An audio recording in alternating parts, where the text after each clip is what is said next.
This is Dr. Smythe, and welcome to Lesson 9.3, Simple Machines. This lesson introduces you to the 6 simple machines, machine efficiency, and mechanical advantage. The duration of this lesson is approximately 30 minutes. Excuse me, Dr. Smythe. Poppy, what is it? A polite reminder that the listener should take out something to write with and something to write on. Of course. By all means, yes. These notes will help with the other aspects of this lesson, including activities and assessments. By the end of this lesson, you should be able to describe what is a machine and how it makes work easier, and relate the work input and the work output of a machine. A machine is a device that changes a force. Machines make work easier by changing the size of the force needed, the direction of the force, or the distance over which a force is applied. A screwdriver used to open a paint can changes the direction of the force and increases the force to remove the lid. How does a machine increase or multiply force? I am confident that you have experienced the misfortune of a flat tire. To use the jack, you must make a large circle for one rotation. However, the car rises only a few millimeters. A small force exerted over a large distance becomes a large force exerted over a small distance. A large force applied over a small distance translates to a small force over a large distance. The wiper blade mechanism decreases the output force but increases the distance the force is applied. Look at the blue arms, below the red fulcrum of the mechanism. You will notice that the arc of their travel is a small fraction of the travel compared to the travel of the attached wiper blades. Because the distance is multiplied, and the force is significantly smaller, a relatively powerful motor is needed to drive the wiper mechanism. In the sport of crew, the rowers pull back on the handle of the oar, causing the spoon of the oar to push forward against the water. The spoon is the larger and, often cupped, outboard end of an oar. An oar not only changes the direction of motion, but amplifies the motion as well. The spoon travels approximately 2 times the distance of the handle. Mechanical advantage is a measure of the force amplification achieved by using a tool, mechanical device, or machine system. The device trades off input forces against movement to obtain a desired amplification in the output force. Machine components designed to manage forces and movement in this way are called mechanisms. An ideal mechanism transmits power without adding to or subtracting from it. This means the ideal mechanism does not include a power source, is frictionless, and is constructed from rigid bodies that do not deflect or wear. The performance of a real system relative to this ideal is expressed in terms of efficiency factors that consider departures from the ideal. Mechanical efficiency is a dimensionless number that measures the effectiveness of a machine in transforming the power input to the device to power output. A machine is a mechanical linkage in which force is applied at one point, and the force does work by moving a load at another point. At any instant, the power input to a machine is equal to the input force multiplied by the velocity of the input point. Input force is the force that you exert on the machine. Input distance is the distance the input force acts through. Input work is the work done by the input force acting through the input distance.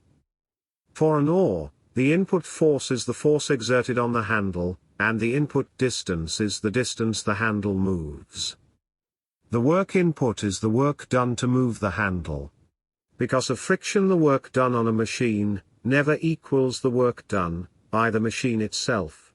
The output force is the force exerted by a machine. The output distance is the distance the output force is exerted through. The work output of a machine is the output force multiplied by the output distance. The output work of the oars results from the oars pushing against the water, as the water pushes back against the oars.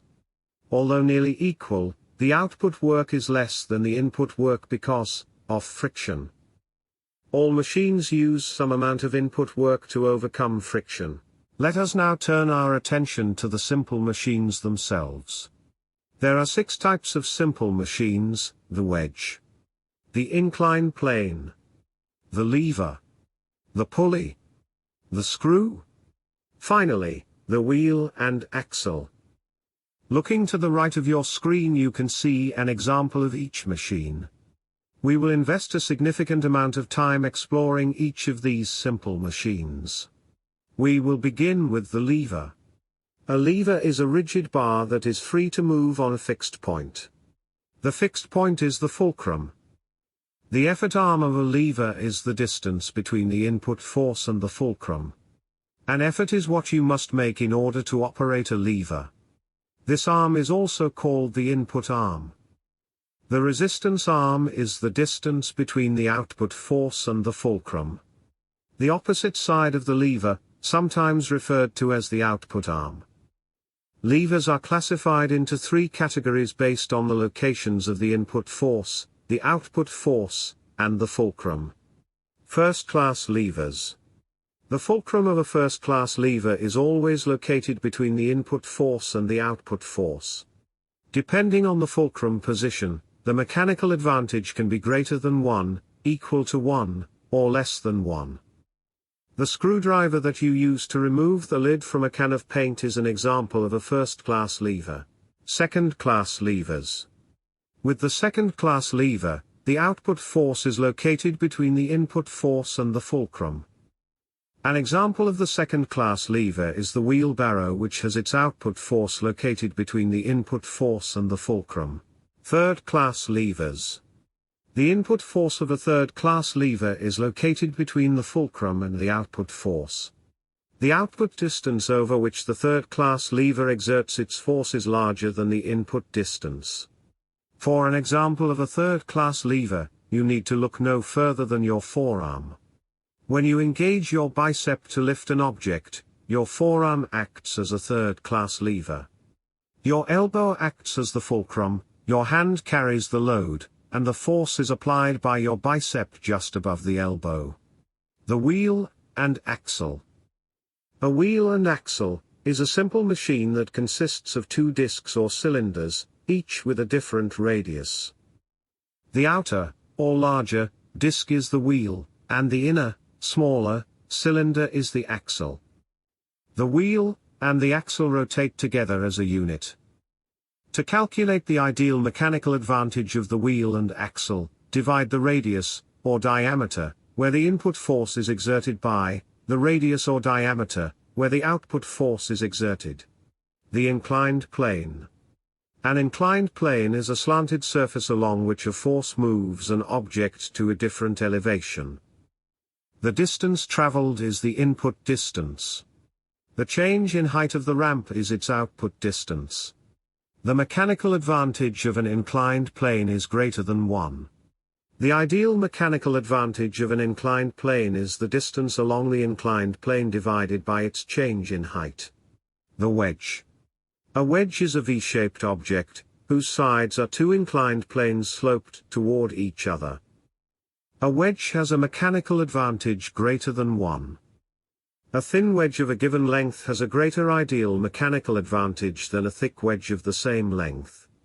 The inclined planes of a wood wedge force the wood fibers apart as the wedge is driven into the log. A screw is an inclined plane, wrapped around a cylinder. For 2 screws of the same length, the one whose threads are closer together moves forward less for each turn of the screw. Screws with threads that are closer together have a greater ideal mechanical advantage. A screw has a mechanical advantage greater than 1. A pulley is a simple machine that consists of a rope that fits into a groove in a wheel. Pulleys produce an output force that is different in size, direction, or both, from that of the input force. The mechanical advantage of a pulley can be equal to or greater than 1. The ideal mechanical advantage of a pulley or pulley system is equal to the number of rope sections supporting the load being lifted. Fixed pulleys.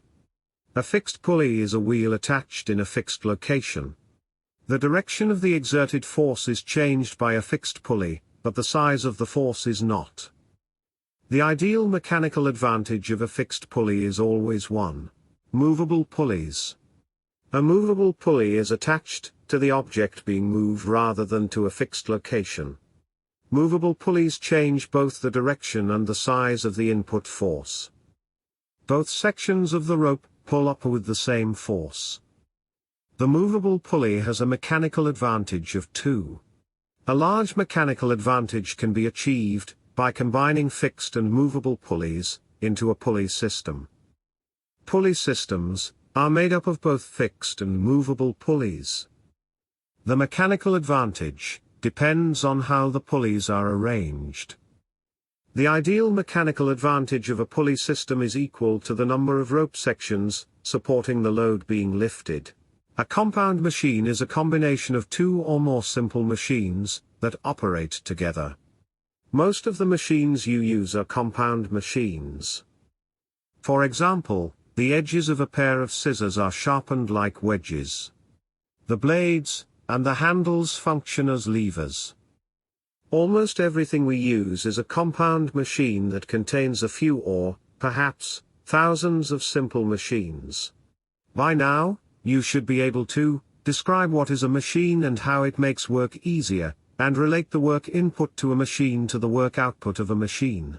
If I have seen farther, it is by standing upon the shoulders of giants.